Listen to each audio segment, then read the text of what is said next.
नमस्कार, स्वागत है आपका फिक्र आपकी में। मेरा गला थोड़ा खराब है, इसके लिए मैं थोड़ा माफी चाहूंगा, लेकिन देश में कई जगह जो माहौल खराब हुआ इसके लिए माफी कौन मांगेगा? सोचिए, क्योंकि आज हम बात कर रहे हैं जिस चीज की, रामनवमी पर देश को कौन भड़काता है। रामनवमी पर देश को कौन भड़काता है, यह सवाल है फिक्र आपकी में। आज जो हम आपको दिखाने जा रहे हैं आप सबके सामने, यह बड़ा सवाल है फिक्र आपकी में। देश के सामने यह सवाल सबसे बड़ा खड़ा हो गया है, रामनवमी पर भारत को कौन भड़काता है।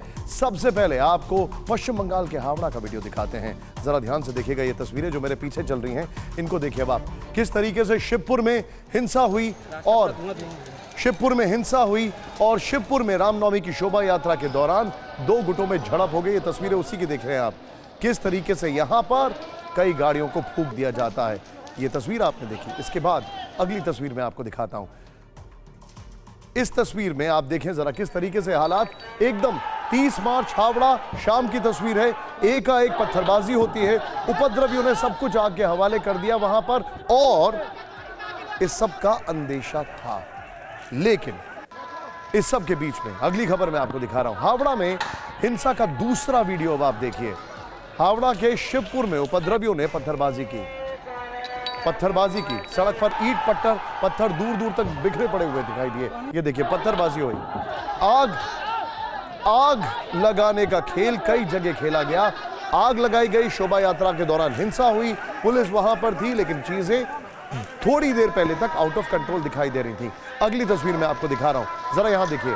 हावड़ा से आया तीसरा वीडियो देखिए। ये जो तीसरा वीडियो अब आप देख रहे हैं, ये है शिवपुर में जगह जगह ईंट पत्थर का जो ढेर है वो सड़क पर साफ दिखाई दे रहा है। काजीपारा इलाके में हिंसा हुई है, दुकानें बंद पड़ी हैं, आगजनी हुई है। हावड़ा में आगजनी है। बार बार हम तीसरी तस्वीर आपको दिखा रहे हैं। अब मैं आपको दिखाने जा रहा हूं चौथी तस्वीर, ध्यान से देखिएगा। हावड़ा का चौथा वीडियो बताता है कि हिंसा की पूरी प्लानिंग पहले से थी। ये देखिए तस्वीरें जो आप, शाम की तस्वीर है, 30 मार्च, दुकानों में जमकर तोड़फोड़ हुई, वो आपको मैं दिखा रहा हूं। यहां पर पत्थरों का ढेर यहां पर सामने दिखाई दे रहा है, और ये प्लानिंग पहले से थी, ये मैं आपको दिखा रहा हूं। अब इसके बाद आपको दिखाने जा रहा हूं मैं पांचवा वीडियो। ये देखिए जो आगजनी हुई यहां पर, इसमें गौर करने वाली बात क्या है? गौर करने वाली बात यह है कि ये देखिए किस तरीके से यहां पर हाथों में तलवार दिखाई दे रही है। आप किस तरीके से दूसरी तरफ से यानी दूसरी ओर से पत्थर फेंके गए, यहां पर तलवारें दिखाई दे रही हैं। आगजनी इतनी जल्दी कैसे हो जाती है? क्या इसके लिए कोई तैयारी थी यहां पर? क्या ये सब पहले से सोच रखा गया था?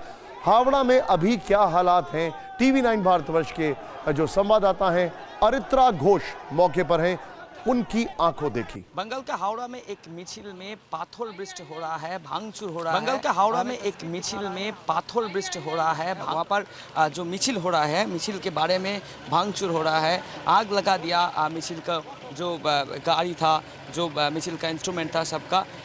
इस बार पुलिस फोर्स का एक्शन ले लिया और बहुत पुलिस फोर्स यहाँ पर मौजूद है, पेट्रोलिंग कर रहा है। सब अलग अलग पार्ट में पुलिस का पेट्रोलिंग चल रहा है। और हावड़ा का जो शिवपुर इलाका इस बार उत्तप्त हो रहा है, हीटेड हो रहा है। सब कुछ मिलेकर हावड़ा इलाका में पूरा चेहरा थम हो रहा है। Stop the car and also the people who are stay in Howrah, they are scared.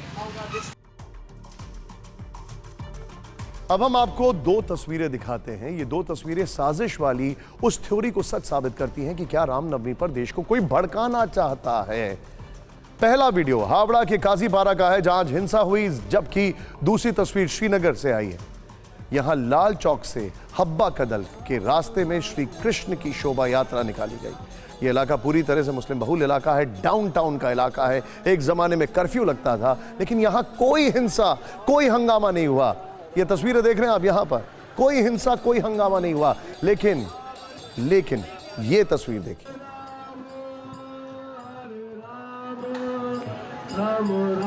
लेकिन अब हम आपको दिखाने जा रहे हैं ये जो दोनों तस्वीरें आपके सामने, इधर इन तस्वीरों को देखें। एक तरफ हावड़ा है, दूसरी तरफ श्रीनगर है, डाउनटाउन का इलाका है। लेकिन इस परंपरा को निभाते हुए यहाँ पर जो हमारे सामने है, रामनवमी पर शोभा यात्रा निकालने की परंपरा है। लेकिन इस परंपरा को निभाते हुए हावड़ा हिंसा की आग में सुलग उठा। सीएम ममता बनर्जी ने एक दिन पहले शोभा यात्रा निकालने को लेकर क्या चेतावनी दी थी, ये आपको जानना जरूरी है। রোজার মাসও চলছে, একটা মুসলিম এরিয়ায় গিয়ে হামলা করলে মনে রেখো তার বিরুদ্ধে আইন আইনত পদক্ষেপ নেবে। মিছিল মিটিং করার তোমার অধিকার আছে, দাঙ্গা করার অধিকার নেই।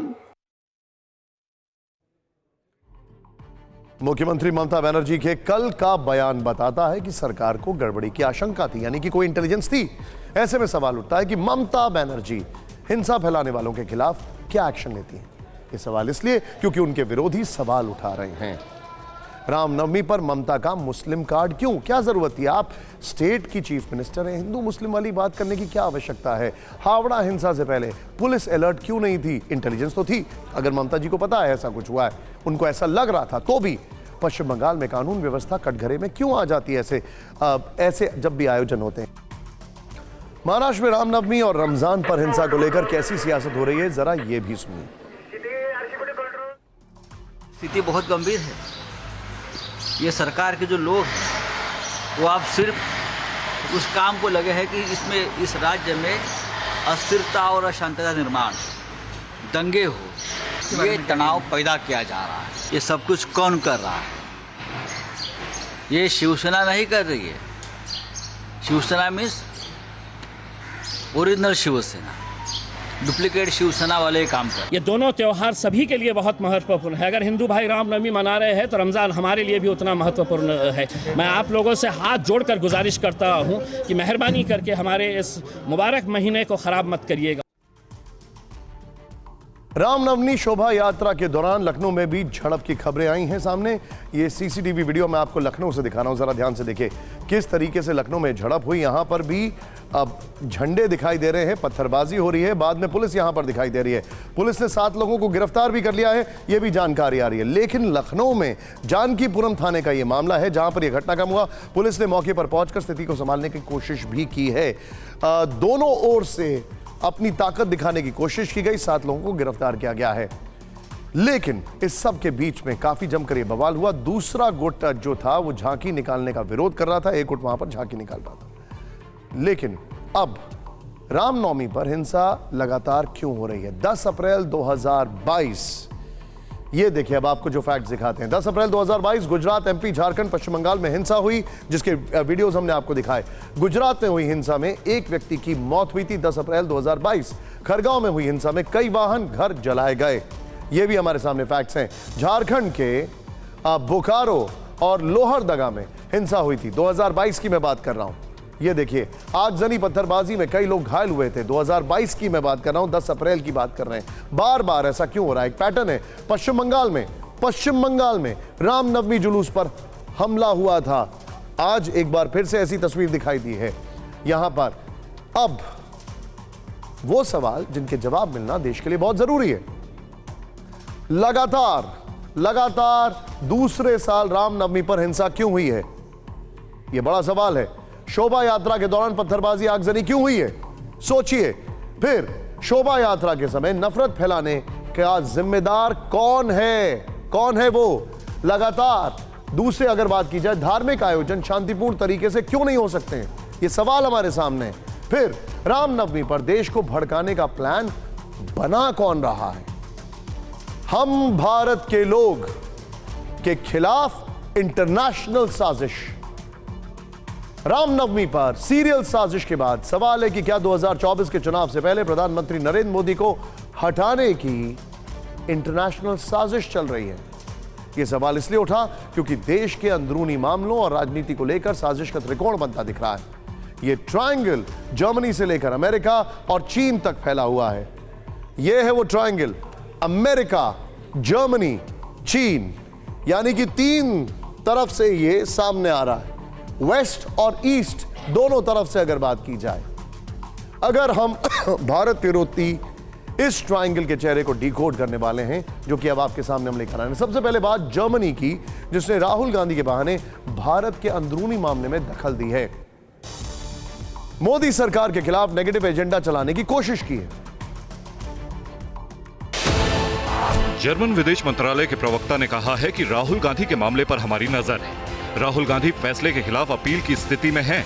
अपील से पता चलेगा कि कार्रवाई का आधार क्या है। उम्मीद है कि न्यायिक स्वतंत्रता और लोकतांत्रिक सिद्धांतों का ध्यान रखा जाएगा। जर्मनी के स्टैंड से कांग्रेस की बाँछें खिल गईं। कांग्रेस नेता दिग्विजय सिंह ने ट्वीट कर जर्मन विदेश मंत्रालय को धन्यवाद दे दिया। कानून मंत्री किरेन रिजिजू ने भी ट्वीट कर दिग्विजय सिंह पर पलटवार किया। विदेशी ताकतों को भारत के अंदरूनी मामलों में दखल देने के लिए आमंत्रित करने के लिए धन्यवाद राहुल गांधी। याद रखें, भारतीय न्यायपालिका विदेशी दखल से प्रभावित नहीं हो सकती। भारत अब विदेशी ताकतों के दखल को बर्दाश्त नहीं करेगा, क्योंकि हमारे प्रधानमंत्री नरेंद्र मोदी हैं। अब ये लड़ाई ट्विटर वॉर से आगे बढ़कर जुबानी जंग तक पहुंच गई है। ध्यान से देखिए तो जर्मनी, अगर इनको आपत्ति है जर्मनी की किसी कही हुई बात से, जर्मनी की सरकार की किसी कही हुई बात से, तो जर्मनी की सरकार से बात करें। हो सकता है वो फिर पलटवार करें, हो सकता है वो इनकी बात मान जाएं। दिग्विजय सिंह जी के पीछे पड़ने की क्या आवश्यकता है? राहुल गांधी जी ने विदेश में जाकर यूरोप और अमेरिका से ये प्रार्थना की थी या प्रश्न उठाया था कि आप हस्तक्षेप क्यों नहीं कर रहे भारतीय लोकतंत्र में। जो जर्मनी भारत को लोकतंत्र और न्याय की सीख दे रहा है, उसे अपने गिरहमा में झांकने की जरूरत है। कैसे उसका इतिहास दमन से भरा हुआ है, इसे आप देखिए जरा। अपने गिरहमा में झांके जर्मनी, तानाशाह हिटलर के चलते दूसरा विश्व युद्ध हुआ। दूसरे विश्व युद्ध में करीब 7 से 8 करोड़ लोग मारे गए। जर्मनी में सरकार के खिलाफ बोलने पर एक्शन हुआ, छापे मारकर लोगों को गिरफ्तार किया जाता है। एंटी इंडिया नैरेटिव गढ़ने में जर्मनी अकेला नहीं है, बल्कि पीएम मोदी की बढ़ती लोकप्रियता अमेरिका की आंख में भी चुभ रही है। भारत के अंदरूनी मामले में अमेरिकी विदेश विभाग का दखल जो है वो इशारा कर रहा है।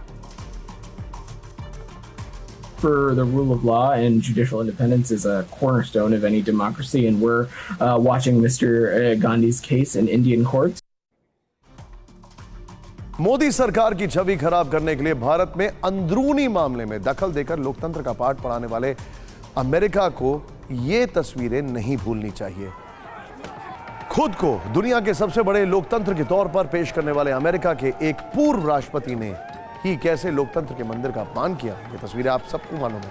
अमेरिका को अपने गिरहमा में झांकने की सख्त जरूरत है।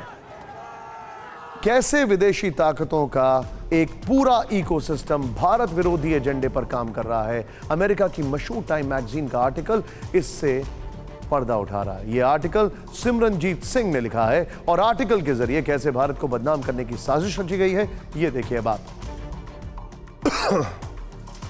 हम भारत के लोग बनाम इंटरनेशनल साजिश, भारत ने तलाशी अभियान को सामूहिक दमन में बदला, यह लिखा गया। सोचिए, 2 करोड़ 70 लाख लोगों का इंटरनेट कनेक्शन काटा गया। नेक्स्ट दिखाइए यहां पर, आजादी के साथ एक जगह जमा होने का अधिकार छीना। पॉलिटिकल एक्टिविस्ट अमृतपाल को पकड़ना मानवाधिकारों से उल्लंघन है। अमृतपाल को पॉलिटिकल एक्टिविस्ट कहा जा रहा है। जिस व्यक्ति ने पूरी तरीके से कानून तोड़ा सबको पता है। अमृतपाल के बहाने मौलिक मानवाधिकारों का दुरुपयोग हो रहा है, यह इस मैगजीन में लिखा गया है। सोचिए अब आप, यह पूरा का पूरा आर्टिकल एक तरफा दिखाई दे रहा है, लेकिन सिमरनजीत सिंह का एंटी इंडिया स्टैंड नया नहीं है, बल्कि वो इससे पहले भी अपने आर्टिकल्स के जरिए हिंदुस्तान में लोगों की भावनाओं को भड़काने का काम करते रहे हैं। टाइम मैगजीन में ही लिखे उनके 2 पुराने आर्टिकल कुछ यही बताते हैं। सिमरनजीत सिंह का एंटी इंडिया स्टैंड, 11 फरवरी 2021 किसान आंदोलन को लेकर आर्टिकल लिखा, भारत में मानवाधिकारों के हनन की बात कही। 31 अक्टूबर 2014 सिख दंगों को लेकर आर्टिकल लिखा, भारत सरकार की भूमिका पर सवाल उठाए। इस सब के बीच में एक व्यक्ति पूरा का पूरा एजेंडा सेट करके भारत को बदनाम करने की कोशिश कर रहा है। टाइम में लेख लिखने वाले सिमरनजीत सिंह का बैकग्राउंड क्या है, वो भी आपको बताना बहुत जरूरी है। कौन है सिमरनजीत सिंह? ये देखिए अब आपको जो फैक्ट दिखा रहे हैं। सिमरनजीत सिंह न्यूयॉर्क में रहने वाले अमेरिकन हैं, फिर पेशे से शिक्षाविद, लेखक और सामाजिक कार्यकर्ता है, फिर Spain institute religion and society programme में कार्यकारी निदेशक हैं, फिर कोलंबिया यूनिवर्सिटी से गुरु नानक देव पर रिसर्च की, अमेरिका समेत दुनिया भर में सिख धर्म का प्रचार प्रसार करते हैं। सिमरनजीत सिंह का कई मुस्लिम धर्मगुरुओं से संपर्क भी है, फिर धर्म को लेकर धर्म पर लेक्चर देने के लिए कई मुस्लिम देशों की यात्रा भी कर चुके हैं। क्या भारत के खिलाफ विदेशी साजिश की टाइमिंग फिक्स होती है? टीवी 9 भारतवर्ष के एक्सक्लूसिव इंटरव्यू में बीजेपी सांसद सुधांशु त्रिवेदी ने कुछ ऐसी ही बात कही। जब जब भारत में संसद का सत्र शुरू होने वाला होता है, ठीक 5, 7, 8 दिन पहले विदेश में कोई खबर छपती है। जैसे इस बार हुआ, हिंडनबर्ग की रिपोर्ट छप गई, उससे पहले पेगासिस आ गया, उससे पहले किसान आंदोलन में ग्रेटा थनबर्ग की रिपोर्ट आ गई। उधर से रिपोर्ट छपती हो, इधर बवाल होता है। यूक्रेन युद्ध में अमेरिका के लाख दबाव के बावजूद भारत ने तटस्थ भूमिका निभाई है। अमेरिका चाहता है कि भारत रूस का विरोध करे, लेकिन पीएम मोदी हमेशा तटस्थ होकर शांति और समाधान के पक्ष में खड़े दिखे हैं। ये कुछ विदेशी ताकतों को रास नहीं आ रहा है, इसीलिए ये बिरादरी भारत के खिलाफ इंटरनेशनल साजिश कर रही है। इंटरनेशनल साजिश की एक कड़ी पंजाब से जुड़ती है, जिसका प्यादा है अमृतपाल सिंह। अमृतपाल पर प्लान लाहौर डिकोड। अमृतपाल सिंह, देखिए कि अमेरिकन मैगजीन उस अमृतपाल को पॉलिटिकल एक्टिविस्ट बता रही है जिसके बचाव में अब पाकिस्तान की खुफिया एजेंसी आईएसआई उतर आई है। अब आईएसआई अमृतपाल को बचाने में जुट गई है। अब यहां पर जो मैं फैक्ट्स हैं वो दिखाता हूं। आईएसआई ने पंजाब के फजीलका, फिरोजपुर, तरन तारन, गुरदासपुर, अमृतसर और आईएसआई ने, ध्यान से देखिए, मैं आपको जो फैक्ट दिखा रहा हूं, प्ले ऑन करिए इसको यहां पर। आईएसआई ने स्लीपर सेल एक्टिव किया वाया पंजाब टू पाकिस्तान और कई इलाकों में अपने स्लीपर सेल को एक्टिव कर दिया। सवाल है कि क्या आईएसआई पंजाब के से अमृतपाल को पाकिस्तान भेजने का प्लान बना रहा है? आईएसआई ने कैसे अमृतपाल को पाकिस्तान सरहद पार ले जाने का प्लान तैयार किया है, यह भी देखना बहुत जरूरी है। अमृतपाल पर प्लान लाहौर डिकोड। ऐसा कहा जा रहा है कि फरारी के दौरान आईएसआई के संपर्क में अमृतपाल है। आईएसआई के इशारे पर नेपाल सीमा पर पहुंचा है। नेपाल से किसी दूसरे देश भेजने की तैयारी थी। भारत की सख्ती से आईएसआई का प्लान नाकाम। इसके बाद भारत ने स्लीपर सेल को, आईएसआई ने अलर्ट किया। अमृतपाल को पंजाब से पाकिस्तान भेजने के निर्देश। हथियार, नशे की सप्लाई वाले रूट से भेजने की तैयारी। पाकिस्तान सीमा पर बीएसएफ को हाई अलर्ट पर रखा गया है। यह वही पाकिस्तानी खुफिया एजेंसी आईएसआई है जिसकी हरकतों ने पाकिस्तान को बर्बाद कर दिया। आज पाकिस्तान की हालत क्या है हर कोई जानता है। पाकिस्तान में हिंसा, आतंकवाद, पाकिस्तान में गृह युद्ध के हालात हैं, पाकिस्तान में राजनीतिक संकट है, पाकिस्तान में महंगाई की मार है, लोगों को आटे और रोटी के लिए जान गंवानी पड़ रही है। इस बीच खबर है कि अमृतपाल होशियारपुर के ग्रामीण इलाके में छिपा हो सकता है, लिहाजा पंजाब पुलिस ने आसपास के पूरे इलाके में सर्च ऑपरेशन तेज कर दिया है। ड्रोन के जरिए होशियारपुर के चप्पे चप्पे की निगरानी हो रही है। आशंका है कि अमृतपाल मरानैया कला गांव के आसपास छिपा हुआ है। ग्रामीण इलाकों में पंजाब पुलिस नजर रख रही है, सर्च ऑपरेशन चला रही है, ड्रोन की भी मदद ली जा रही है। आपको दिखाना चाहेंगे, ड्रोन के माध्यम से आप देखिए जो पूरा इलाका है वहां पर नजर रखी जा रही है। जिस जगह पर अमृतपाल को आखिरी बार देखा गया था, वहां के पास वाले हाईवे को सील कर ट्रैफिक रोक दिया गया है। पूरी आशंका है कि अमृतपाल होशियारपुर के आसपास ही किसी ग्रामीण इलाके में छिपा हुआ है। इसी वजह से जहां सड़कों पर नाकेबंदी करके, बैरिकेडिंग करके सर्च अभियान चलाए जा रहे हैं, गांवों में जाकर पुलिस सर्च कर रही है। इस बीच पंजाब पुलिस ने सरेंडर करने और पुलिस के सामने शर्तें रखने की खबरों को फेक न्यूज करार दिया है। अमृतपाल और उसके सहयोगी पप्पल प्रीत की कुछ नई तस्वीरें जारी की हैं ताकि उसका कोई सुराग मिल सके। कल अमृतपाल एक वीडियो के जरिए सामने आया और पुलिस को खुला चैलेंज दिया।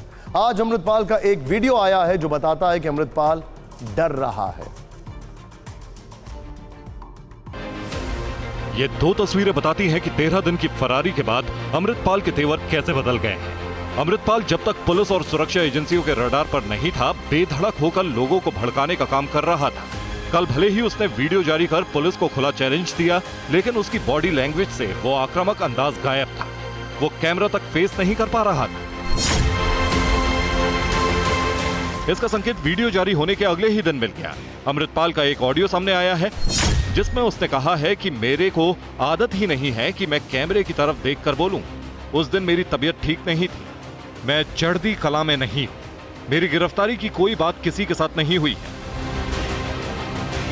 सोचिए 24 घंटे में कैसे पूरी पिक्चर बदल चुकी है। पुलिस के खिलाफ दहाड़ने वाला अमृतपाल अब सफाई देने पर उतर आया है। तो क्या उसे अपनी गिरफ्तारी का डर लगने लगा है?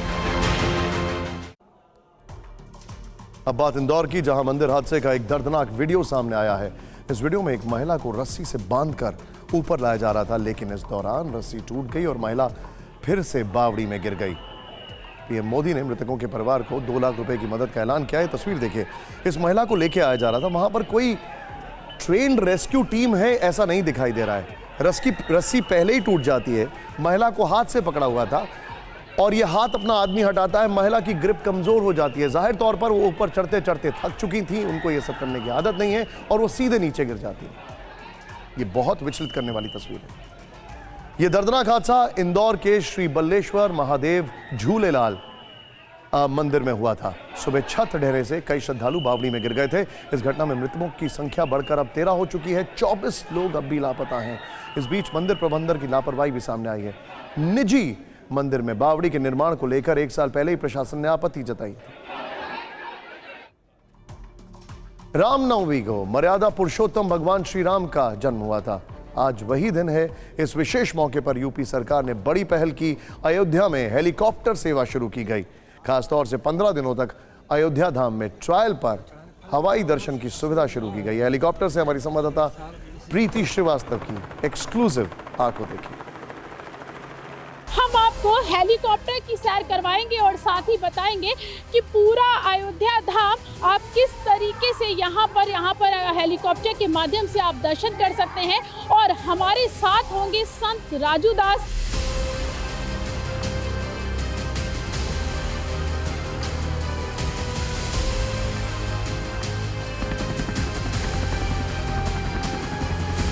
राम की पड़ी होते हुए हम लोग निकल रहे हैं। ये देखिए हम लोग जैन मंदिर पहुंच गए हैं और जैन मंदिर से हम लोग आगे बढ़ रहे हैं। हम लोग अभी हनुमानगढ़ी के तरफ बढ़ रहे हैं। आप देख सकते हैं कि हम लोग सरयू तट पे हैं। बहुत आस्था है, कहते हैं कि सरयू तट में जो भी एक बार डुबकी लगा ले सारे पाप धुल जाते हैं। देखिए सामने राम जन्मभूमि का राम मंदिर का काम चल रहा है।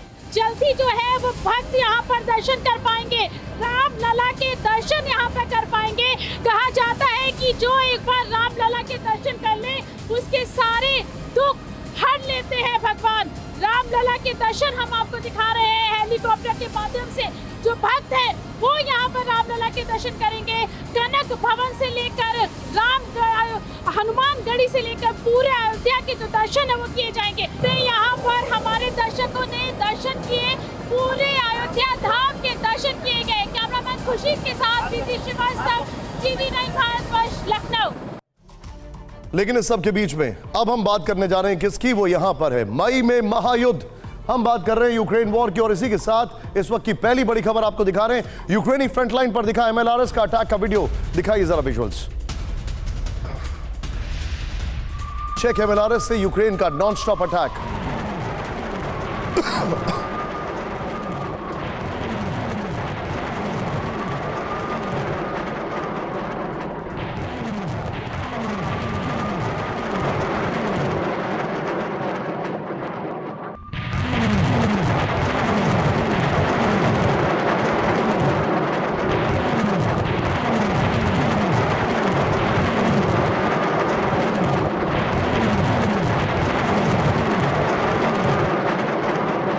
यूक्रेन ने बाखमुख में झोंकी अपनी पूरी ताकत। दिखाइए जरा, ये इस वक्त की बड़ी खबर मैं आपको दिखा रहा हूं। ब्रेकिंग दिखाइए इसके बगल में, ये बड़ी खबर है ब्रेकिंग। और यूक्रेनी फ्रंटलाइन पर दिखा MLRS का अटैक वीडियो। चेक MLRS से यूक्रेन का नॉन स्टॉप अटैक। यूक्रेन ने बाखमुख में झोंकी अपनी पूरी ताकत। जेलेंस्की को है बाखमुख खोने का डर।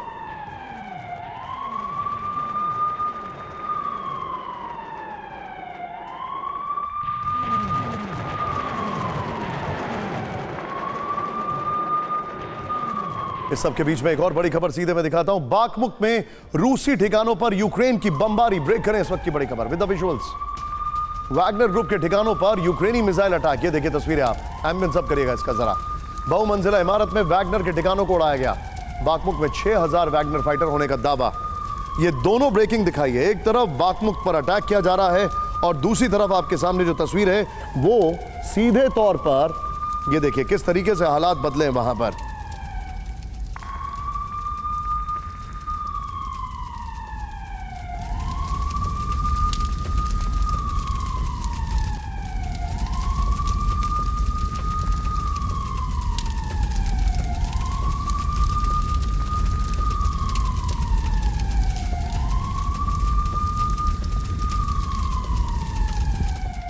ये दोनों ब्रेकिंग, दोनों शॉट्स हमें आपको दिखाने थे, लेकिन इस सब के बीच में बड़ी खबर, यूक्रेन की राजधानी में हाई अलर्ट, ब्रेक करें।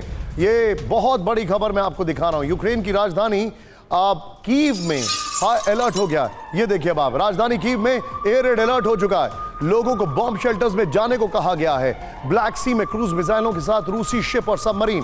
फिर से एक खबर मैं दिखा रहा हूं, फिर से ब्रेक करिए इसको विजय। यहां पर यूक्रेन की राजधानी में हाई अलर्ट, राजधानी कीव में एयर रेड अलर्ट हो चुका है। लोगों को बॉम्ब शेल्टर में जाने को कहा गया है। ब्लैक सी में क्रूज मिसाइलों के साथ रूसी शिप और सबमरीन। इस सब के बीच में अगली बड़ी खबर, सीधे आइए। युद्ध में भीषण पलटवार की रणनीति बना रहा है यूक्रेन। गर्मियों में रूस पर विध्वंसक काउंटर अटैक करेगा यूक्रेन। दिखाइए जरा, यूक्रेनी रक्षा मंत्री ओलेक्सेई रेज़निकोव का बड़ा दावा। 50-50 में रखिएगा ब्रेकिंग को। मई में टैंक्स और फाइटर जेट से रूस पर अटैक करेंगे। कई क्षेत्रों को रूस से मुक्त कराने का रखा गया है टारगेट।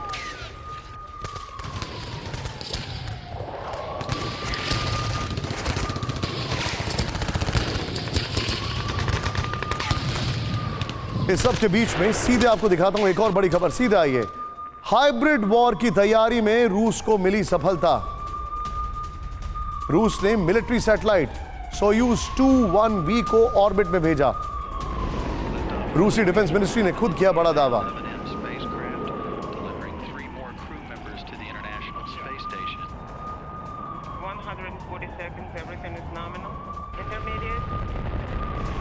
से रूस के दुश्मनों की निगरानी बढ़ेगी।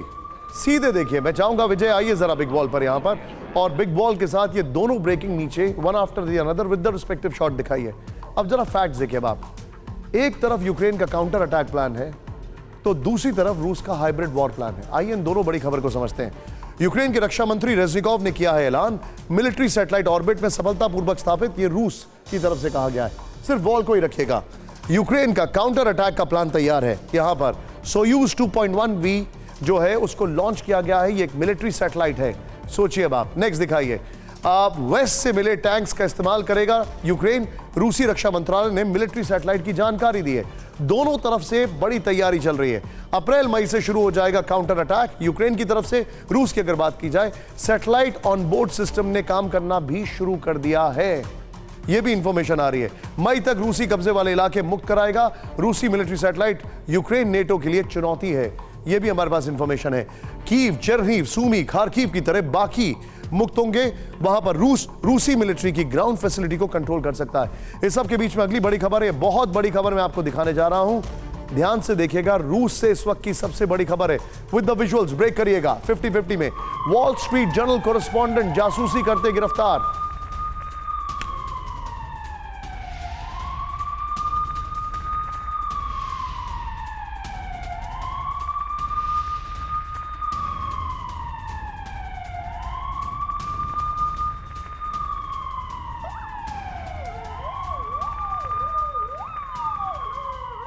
के येक्टरिनबर्ग में जासूसी का आरोप, मिलिट्री इंडस्ट्रियल कॉम्प्लेक्स की जासूसी का आरोप। रूस की खुफिया एजेंसी FSB ने किया बड़ा दावा। ये उनको ले जाया जा रहा है डिटेंशन सेंटर, वहां पर उसका वीडियो सामने आया है। वॉल स्ट्रीट जर्नल के जो पत्रकार हैं उन पर जासूसी का आरोप लगा है।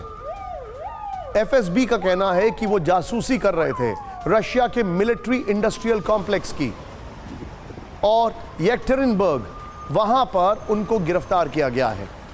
मिलिट्री इंडस्ट्रियल कॉम्प्लेक्स की जासूसी का आरोप लगा है उन पर।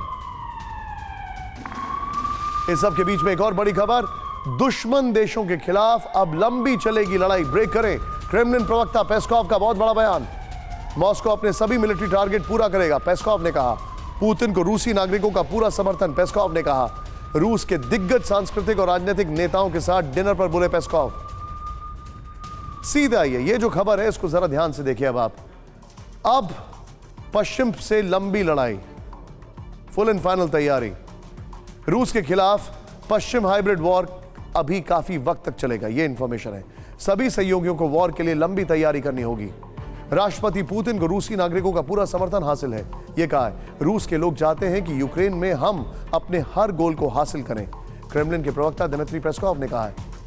अब उनके जो 4 संदेश हैं उसको देखिए, अब आप ध्यान से देखिएगा।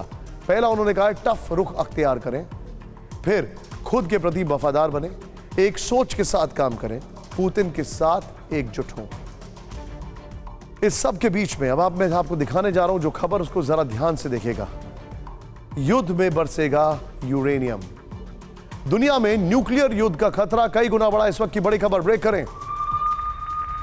एक साल में एटमी हथियारों की संख्या तेजी से बढ़ी। विद द विजुअल्स, एटमी हथियारों पर लेटेस्ट रिपोर्ट में सबसे बड़ा खुलासा।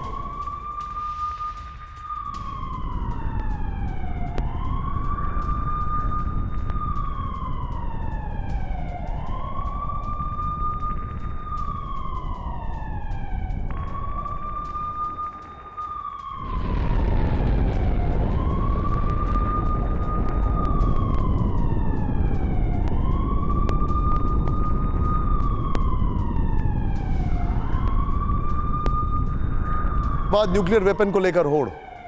सीधे आइए इसके की ग्राफिक्स पर। न्यूक्लियर विध्वंस की आहट, ग्लोबल एटमी जखीरा बढ़ा। ध्यान से देखिए, 2022 में रिकॉर्ड स्तर पर ऑपरेशनल वॉरहेड की संख्या हो गई है। दुनिया में 9,576 रेडी टू यूज एटमी वॉरहेड है। एक साल पहले 9,440 एटमी वॉरहेड। 1,35,000 हिरोशिमा बम के बराबर कुल ताकत है। सबसे ज्यादा रूस, चीन के ने एटमी हथियार बनाए हैं। यूक्रेन वॉर के बाद एटमी हथियारों की होड़ बढ़ चुकी है।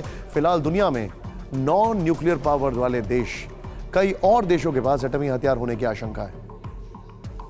इस बीच एक बड़ी खबर रूस और अमेरिका के बीच बढ़ती तनातनी को लेकर आ रही है। हालात इतनी तेजी से बिगड़े हैं कि दोनों एक दूसरे से बात करने को तैयार नहीं है।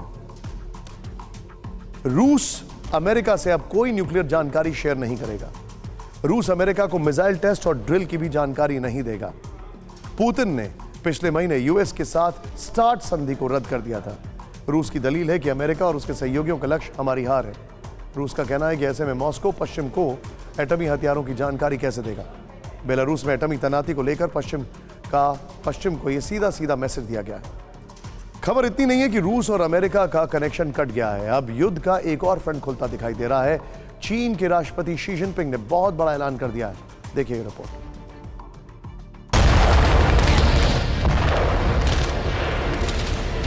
पुतिन यूक्रेन में बारूदी तबाही मचा रहे हैं तो शी जिनपिंग ने वॉशिंगटन में खलबली मचा दी है। व्हाइट हाउस से लेकर पेंटागन तक सन्न है, क्योंकि पहली बार चीन ने बहुत बड़ा ऐलान किया है। जानते हैं क्या? तो सुनिए। दरअसल बीजिंग की तरफ से जो बड़ा अपडेट सामने आया है उसके मुताबिक शी जिनपिंग ने 3 बड़े ऐलान किए हैं। नंबर 1, मैं चीन को जंग के लिए तैयार कर रहा हूं। नंबर 2, बदलते हालात में दुनिया हमें गंभीरता से ले। और नंबर 3, हमारे जनरल युद्ध के लिए तैयार रहें। पिछले कई वर्षों में यह कई बार साबित हो चुका है कि जिनपिंग कुछ भी यूं ही नहीं कहते। उसकी हर चाल, हर करवट खुदगर्जी की वजह से ही होती है। लिहाजा इसका मकसद भी बहुत बड़ा होगा, क्योंकि शी ने चीनी पार्लियामेंट की सालाना मीटिंग को संबोधित करते हुए और भी कई बड़े ऐलान किए। चीन के डिफेंस बजट में 7.2% की बढ़ोतरी हुई है। चीन में पूरे डिफेंस सिस्टम को और आधुनिक बनाया जाएगा। डिफेंस में प्राइवेट सिविलियन संस्थाओं की भागीदारी बढ़ेगी। शहरों में एयर रेड शेल्टर्स पर काम तेज किया गया है। सबसे खास बात यह है कि अब तक चीन के राष्ट्रपति ने 4 अलग-अलग स्पीच में युद्ध की बात की है, लेकिन अब की बार क्लियर है कि जिनपिंग वर्ल्ड ऑर्डर को बदलना चाहते हैं और इसके लिए जरूरी है कि वो अमेरिका की बादशाहत को खत्म करें। इसलिए चीन बेहिसाब हथियार भी बना रहा है और बड़े युद्ध की तैयारी भी कर रहा है। चीन की धमकियों से नहीं डरने वाला अमेरिका। इस वक्त की बड़ी खबर, यूएस नेवी एयरक्राफ्ट कैरियर के कमांडर का बड़ा बयान। चीन की ओर से टकराव की वार्निंग पर दिया जवाब। नॉर्थ ईस्ट एशिया में हमारी मौजूदगी नियमों के हिसाब से।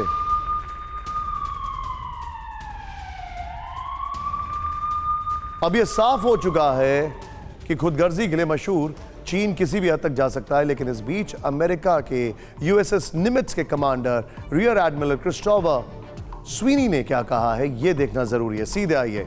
अमेरिका को डराया धमकाया नहीं जा सकता, यह सीधे सीधे यूएसएस निमित्ज उसके कमांडर ने कहा। यह बहुत बड़ी खबर है। नेक्स्ट दिखाइए, चेंज करिए इसको। यहां पर अमेरिका किसी भी फ्रंट पर मजबूर होने नहीं जा रहा है। नेक्स्ट दिखाइए। हम अंतर्राष्ट्रीय नियमों से उड़ान भर रहे हैं। नेक्स्ट दिखाइए।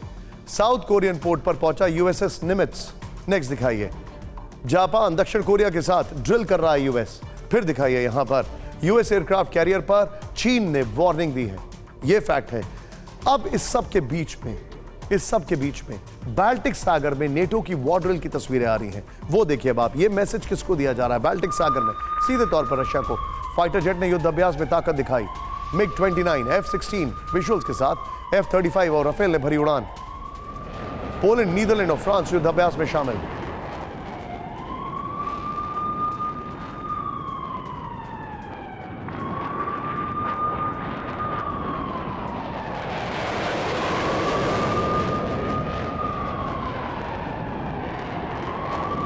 अब इस सब के बीच में एक बड़ी खबर हम आपको बताते हैं। बाखमुख्त में सामने आया वैगनर का अंडरग्राउंड बेस। दिखाइए जरा विजुअल्स। अंडरग्राउंड बेस में ट्रेनिंग करते दिखे वैगनर सैनिक। एम्बियंस अब करिएगा। बाखमुख्त में जारी है रूस यूक्रेन के बीच सबसे लंबी जंग।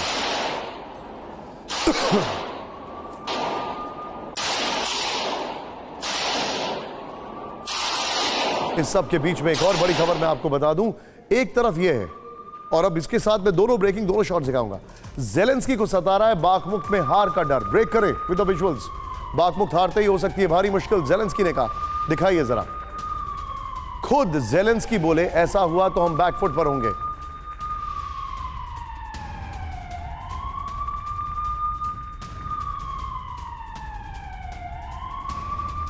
हम पर समझौते का भारी दबाव होगा, ज़ेलेंस्की ने कहा। ये दोनों शॉट दिखाइए। एक तरफ बाखमुख्त के लिए वैगनर की ट्रेनिंग चल रही है, दूसरी तरफ ज़ेलेंस्की कह रहे हैं कि हम हारे तो सब हार जाएंगे।